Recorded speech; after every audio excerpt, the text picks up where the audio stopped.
na wewe ni moja kati ya wale watu ambao kila unaposhika hela inaisha bila wewe kujua imeenda wapi. Yaani unaweza ukawa ni mtu ambaye umesema nikipata shilingi milioni moja nitafanya moja mbili tatu.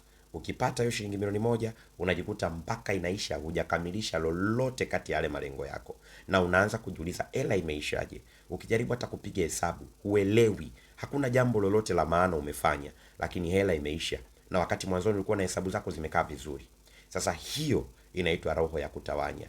Roho hii inapokuwa imemshika mtu inakufanya uwaondoshe mpaka watu walio sahihi kwenye maisha yako. Unakuta watu wanakuja kwenye maisha yako kwa ajili ya kuja kubariki maisha yako, unawafukuza bila wewe kujua. Unakuwa ni mwepesi wa kutawanya baraka zako. Kila kinachokujilia unakitawanya bila wewe kujua.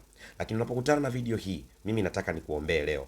Utakachokifanya wewe kwa imani, utaandika tu amina na Mungu atakuachilia baraka hizi. Baba, katika jina la Yesu, ninamwombea kijana huyu, binti huyu, mama huyu na baba huyu na mzee huyu, popote walipo, roho ya kutawanya inaotenda kazi katika maisha yao ikawe ni mwisho leo. Chochote wanachokifanya kwa mikono yao kinapoleta baraka, baraka hizo zikakae.